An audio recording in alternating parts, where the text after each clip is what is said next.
In our last lesson, we looked at this short phrase and we explained how much of its effectiveness is due to the simple contrast of timbre between the oboe melody and the pizzicato accompaniment.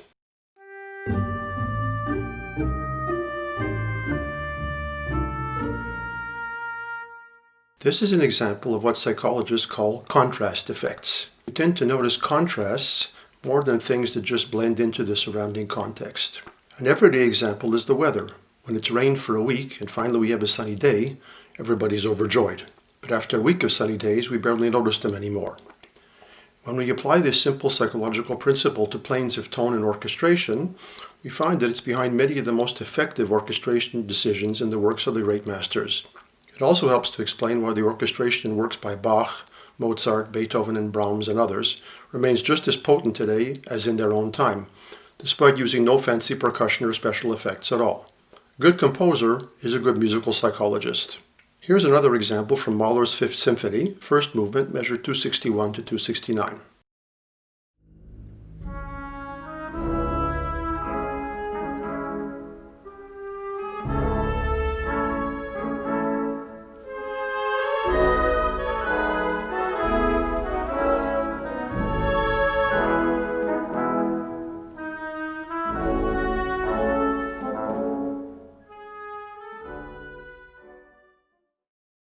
Here, the main melody in the woodwinds is accompanied in a kind of quiet march by bassoon, contrabassoon, low strings, and various low brass, as well as some of the percussion. Notice how the accompaniment includes lots of rests, and how the trumpets are only present in between phrases in the upper woodwind. This is to ensure that the brass don't overpower the woodwind. The contrast here includes not just the timbres, but also the register and the rhythmic motive. In fact, contrast effects can apply to any dimension of the music. In harmony, for example, the development section of a sonata usually modulates further and faster than the exposition, and this difference helps to make the development seem more intense. Similarly, after a whole page of eighth notes, a few 16th notes can add incredible energy. The single most common mistake made by beginners in orchestration is using far too much doubling. Not only does it sound gray, but worse, if all the families are playing all the time, contrast of timbre becomes impossible. The contrast effects we looked at so far have been between simultaneous planes of tone, but successive contrasts are also very important. Here's the end of the slow movement of my second piano concerto.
In any music, there are some moments that should stand out in the listener's memory.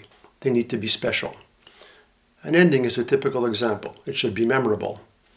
A well-organized contrast effect is one way to achieve this. If we look at the last chord here, there are several things about it that are different from the music preceding it. None of the sounds that make up the last chord have been heard recently: low horns, vibraphone, violin harmonics, and low strings. In the preceding bars, the piano has been gradually rising in register, and the winds and strings have had no low sounds at all. There's also been nothing as high as the violin's harmonic anywhere in the movement. So when the last chord arrives, it feels like it's opening up fresh registers, both above and below the preceding music. Also, the last chord is long and sustained, so the movement preceding it halts. These contrasts combine to make the ending stand out, which is exactly the point. Here's another example from Mahler's Third Symphony, the triumphant ending of the last movement. Almost everyone in the orchestra is playing. Apart from the marching bass, all the other instruments are placed in their upper register. But notice the trombones.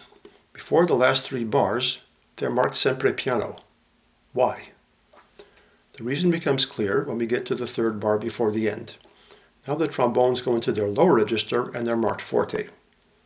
The effect of this change is electrifying. Up till now, we've had the impression that the orchestra is as loud as it can be. But when the trombones are finally allowed to play loudly and to fill out the low register, suddenly a whole new richness is added to the texture. Then, in the last chord, the upper strings are filled out, horns 4 to 8 also go into the low register, and the tuba is finally added.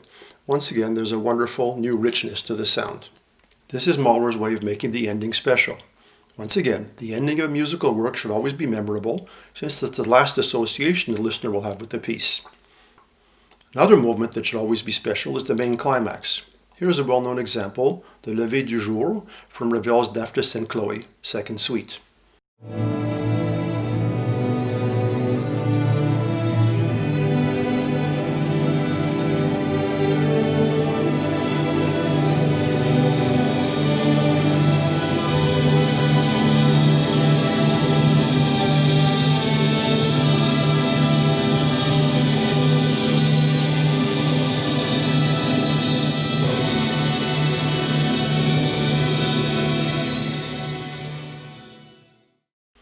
The first part of this movement consists of several rising waves.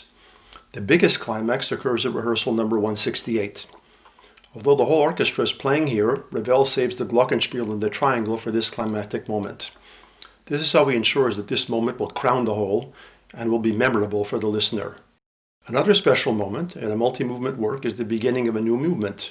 There are countless cases where Beethoven and other great composers finish the previous movement with a loud tutti, and then begin the following movement with just the winds or just the strings alone.